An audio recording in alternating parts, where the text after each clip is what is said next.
आज दिनांक 11 अक्टूबर 2025 को U34 क्लब का जो ये मीटिंग है, इसमें हमारा इस महीना का थीम है ऊर्जा संरक्षण, एनर्जी कंजर्वेशन। ठीक है, एनर्जी कंजर्वेशन के बारे में हम इस विषय पे बात रखेंगे।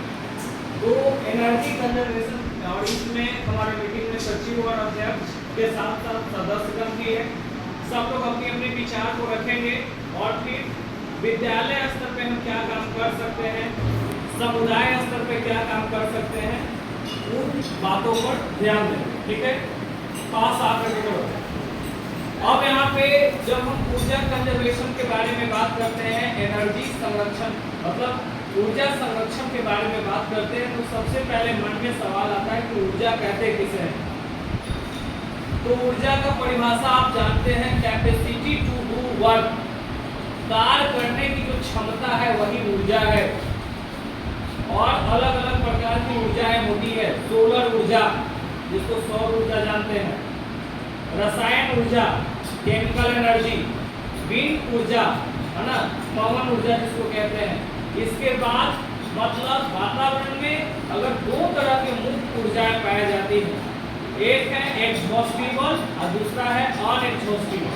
जो एक समय के बाद खत्म हो जाता है उसको एग्जॉस्टिबल कहते हैं, जो एक समय के बाद नहीं खत्म होता मतलब लगातार, जैसे सूर्य का प्रकाश से जो एनर्जी मिलता है सौर ऊर्जा, वो लगातार लॉन्ग लास्टिंग करता है। यहाँ पे सबसे पहले बात एनर्जी कंजर्वेशन की जरूरत क्यों पड़ी, तो सबसे सोचने वाली बात यह है कि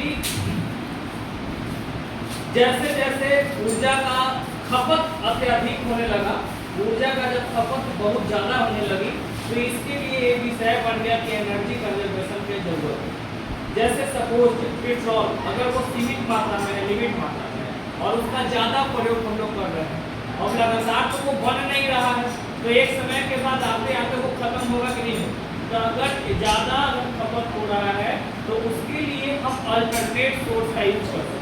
अल्टरनेट करने का मतलब क्या है, उसके बदले कोई और ऊर्जा का स्रोत अगर हम इस्तेमाल करते हैं, इसी को हम लोग बोलते हैं, मतलब एक मेथड हो गया है ना, टू सेव एनर्जी, एनर्जी को बचाने के लिए, ऊर्जा को बचाने के लिए। दूसरी बात, हम लोग छोटे छोटे अभियान चला सकते हैं, जैसे कि एक दिन हम ना क्या करते हैं, बिजली एक बैग तो उसका ऐसा नहीं हो कि हमको यूज ही करना बंद कर दे, लेकिन कुछ कम कर सकते हैं, है ना, क्योंकि वातावरण में जानते हैं ना कि तीन चीज जरूरी है, रिड्यूस, रीयूज, रिसाइकल। ये मेंटेन करके चलेगा, रिड्यूस, रीयूज, रिसाइकल। अगर एक कॉन्सेप्ट हम लेकर के चलते हैं तब जाकर के फिर अच्छे तरीका से वातावरण बैलेंस रहेगा, एनर्जी बरकरार रहेगा आने वाले समय तक। तो ऊर्जा की अत्यधिक खपत के कारण पर्यावरण के जितने भी अब घटक है जिससे वो संसाधन हम प्राप्त करते हैं, वो सारा चीज का लॉस हो रहा है। समझ में आया कि नहीं? तो इसीलिए और लगातार पर्यावरण को नुकसान भी होता जा रहा है। जैसे कि मान लो अगर दो तरीका से बिजली के ही अगर हम लोग बात करते हैं, ऊर्जा में सब तरह की ऊर्जा, कोई उदाहरण लेकर के चलते हैं, जैसे सबसे पहला ये बिजली वाला, ये दो तरह से यूज होता है, मतलब उत्पन्न होता है।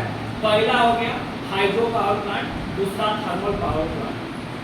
इस तरीका से जब बिजली का उत्पादन किया जाता है, अचानक जैसे अननेसेसरी है, जैसे लंच हुआ स्कूल में, आप बच्चों को गाइड करिए कि जैसे ही लंच होता है, सारे क्लास से निकलने के बाद बच्चे जो लास्ट में निकलते हैं वो फैन का स्विच ऑफ कर दें, लाइट स्विच ऑफ कर दें, जहाँ पे जरूरत नहीं है उसको अवॉइड कीजिए। समझ में आया कि नहीं?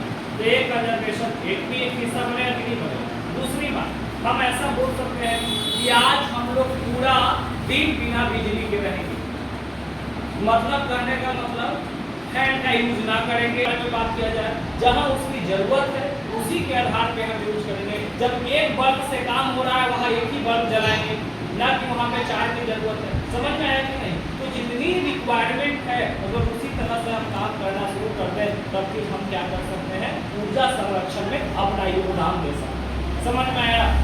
इसी प्रकार से है ना, बिजली बचाओ अभियान हम लोग कर सकते हैं, सौर ऊर्जा पे आधारित मॉडल बनवा सकते हैं। आजकल मतलब कि जहाँ पे देखिए वो स्ट्रीट लाइट में भी ऊपर में सोलर पैनल लगा दिया, दिन में सूरज के प्रकाश से चार्ज हुआ, शाम में फिर वो अपना प्रकाश रोशनी देने का काम। इस प्रकार से जो अलग अलग जो एनर्जी का खपत हो रहा है, आप देखिए अगर घर में भी बिजली का इस्तेमाल जहाँ तहाँ ज़्यादा करें, जैसे दिन भर में कितनी बार आप मोटर चला रहे हैं, अगर एक ऊर्जा बचाने की कोशिश की जाए ना, तब विभिन्न ऊर्जाएं को बचाया जा सकता है। जैसे आपके घर में बिजली का प्रयोग है मोटर चलाने के लिए, तब पानी का खपत कम कर दो, उसके बाद क्या होगा, जो जितना मोटर बिजली कंजप्शन कर रहा है उसका बचाव होगा। तो हर जगह हर विद्यार्थी, सबसे पहले तो हम जागरूक होंगे, जब हम जागरूक होंगे उसके आधार पे आसपास के लोगों में जागरूकता लाएंगे, और जब लोगों में जागरूकता आएगी, ठीक है, तभी जाकर के ऊर्जा संरक्षण के बाद संरक्षण मिशन जो है हमारा